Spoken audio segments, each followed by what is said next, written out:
Youth Congress പ്രവർത്തകരാണ്. ഇപ്പോൾ ബാങ്കിനകത്തേക്ക് ഇതിനകം യൂത്ത് ലീഗ് പ്രവർത്തകർ കയറി കഴിഞ്ഞിരിക്കുന്നു. അവിടെ വലിയ സംഘർഷ സാധ്യത തന്നെ നിൽക്കുകയാണ്. സമയം 10 മണി, ബാങ്ക് തുറക്കുന്ന സമയമാണ്. അപ്പോൾ തുറക്കാൻ അനുവദിക്കാതെ വന്ന പ്രതിഷേധമായിരുന്നു. മാനേജർ എത്തി.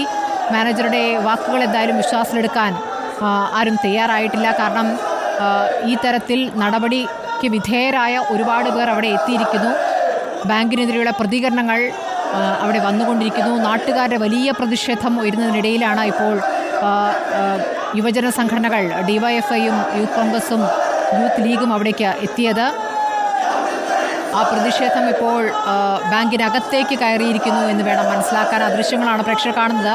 ബാങ്കിനകത്തേക്ക് കയറിയതിന് മുകളിൽ കൈവരിയിൽ നിന്നുകൊണ്ടുള്ള പ്രതിഷേധമാണ് ഇപ്പോൾ പ്രേക്ഷകർ കണ്ടുകൊണ്ടിരിക്കുന്നത്. സാനിയോ മനോമിയുണ്ട് വിവരങ്ങളുമായ. സാനിയോ, ഇപ്പോൾ പ്രതിഷേധക്കാർ അകത്തേക്ക് കയറിയിരിക്കുന്നു. ഈ ദുരന്തബാധിതരോട് ക്രൂരമായ നടപടി എടുത്ത ബാങ്കിനോടുള്ള പ്രതിഷേധം അലയടിക്കുകയാണ്. ഇപ്പോൾ ബാങ്ക് മാനേജർ മാത്രമേ അവിടെ വന്നിട്ടുള്ളൂ. എന്താണിപ്പോൾ അവിടെ നടക്കുന്നത്?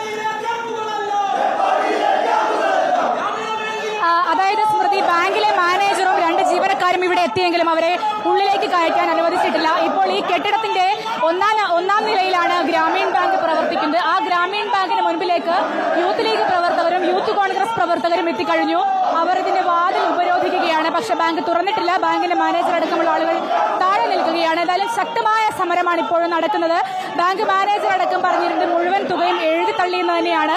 പക്ഷെ എഴുതി തള്ളിയിട്ടില്ല എന്നതിന് തെളിവായി നിരവധിയായ ആളുകൾ ഇങ്ങോട്ടേക്ക് വരുന്ന സാഹചര്യം ഉണ്ടായി.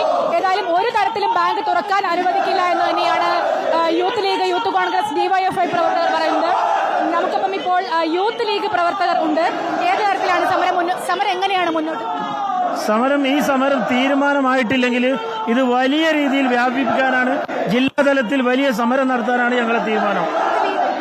മുസ്ലിം യൂത്ത് ലീഗാണ് തീരുമാനം. ഞങ്ങൾ ഇന്നലെ പ്രഖ്യാപിച്ച സമരമാണ്. പാവപ്പെട്ട ക്യാമ്പുകളിൽ കഴിയുന്ന പാവപ്പെട്ട ജനങ്ങളെ കൊള്ളയടിക്കുന്ന പ്രവർത്തനമാണ് ബാങ്ക് നടത്തിയിട്ടുള്ളത്.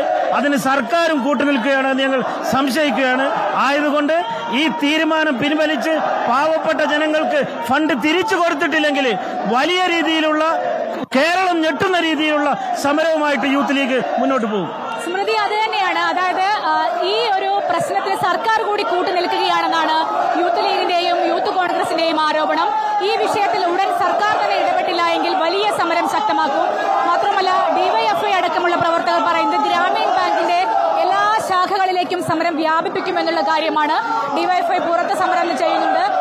ഇവിടെ ഇപ്പോൾ ഇതിനുള്ളിലേക്ക് കയറിയിരിക്കുന്നത്, അതായത് 1ാം നിലയിലാണ് ഗ്രാമീൺ ബാങ്ക് സ്ഥിതി ചെയ്യുന്നത്. അതിനുള്ളിലേക്ക് കയറിയിരിക്കുന്നത് യൂത്ത് കോൺഗ്രസ്, യൂത്ത് ലീഗ് പ്രവർത്തകരാണ്. കൃത്യമായി പോലീസ് സംവിധാനം അടക്കം ഇവിടെയുണ്ട്. 10 മണി കഴിഞ്ഞിട്ടും ബാങ്ക് തുറക്കാനാവാത്തൊരു സാഹചര്യം. ബാങ്കിന്റെ മാനേജറും ജീവനക്കാരും ഒക്കെ താഴെ എത്തിയിട്ടുണ്ട്. അവർ നേരത്തെ ഡിവൈഎഫ്ഐ പ്രവർത്തകരുമായി ചർച്ച നടത്തുകയും ചെയ്യുന്നുണ്ടായിരുന്നു. ഏതായാലും ആ ചർച്ചയിലൊന്നും തീരുമാനമായിട്ടില്ല. അതുകൊണ്ട് തന്നെയാണ് ബാങ്ക് ഇപ്പോൾ തുറക്കാത്തത്. നേരത്തെ മാനേജറോട് സംസാരിക്കുമ്പോൾ അദ്ദേഹം പറഞ്ഞിരുന്നത് എല്ലാവരുടെയും പണം തിരികെ അവരവരുടെ അക്കൗണ്ടുകളിലേക്ക് ഇട്ടുകൊടുത്തു എന്നാണെങ്കിൽ കൂടിയും ചില ആളുകൾ ഞങ്ങളുടെ പണം കിട്ടിയിട്ടില്ല എന്ന് പറഞ്ഞ് സമരമുഖത്തേക്ക് വരുന്ന കാഴ്ച നാം കണ്ടു. അതിലൊരാളാണ് രാജേഷ്. അദ്ദേഹം ജീവനോപാധിയായി അല്ലെങ്കിൽ ജീവിത മാർഗമായി പശുവിനെ വളർത്താനെടുത്ത ലോണാണ് 1,80,000. അതിൽ ഇതുവരെയും അടവ് തെറ്റാതെ മുഴുവനായി അടച്ചിട്ടുണ്ടായിരുന്നു. പക്ഷേ അദ്ദേഹത്തിന് ഈ മാസം മാത്രം 3,000 രൂപ അടയ്ക്കാൻ കഴിഞ്ഞില്ല. മാത്രമല്ല, ദുരന്തത്തിൽ അദ്ദേഹത്തിന്റെ 8 പശുക്കളും ചത്തുപോവുകയും ചെയ്തു. ആ തുകയാണ് കൃത്യമായി ഗ്രാമീൺ ബാങ്ക് ഈടാക്കിയത് എന്നുള്ള അങ്ങേയറ്റം ക്രൂരമായ ഒരു യാഥാർത്ഥ്യമാണ് ഇവിടെ ഉണ്ടായത്. കൃത്യമായി പറയുകയാണെങ്കിൽ റിപ്പോർട്ടർ TV അടക്കമുള്ള ആളുകളുടെ ഇടപെടലിന്റെ ഭാഗമായാണ് താൽക്കാലിക സഹായം എന്ന തരത്തിലേക്ക് ഒരു തുക 10,000 രൂപ അടിയന്തര സഹായം എന്ന തരത്തിലേക്ക് കൊടുക്കുന്ന ഒരു സാഹചര്യം ഉണ്ടായത്. ആദ്യഘട്ടത്തിലാണ് കൊടുത്തത്. അത് റിപ്പോർട്ടർ TV അടക്കം ഇടപെട്ടതിന്റെ ഭാഗമായാണ് നമുക്കറിയാം.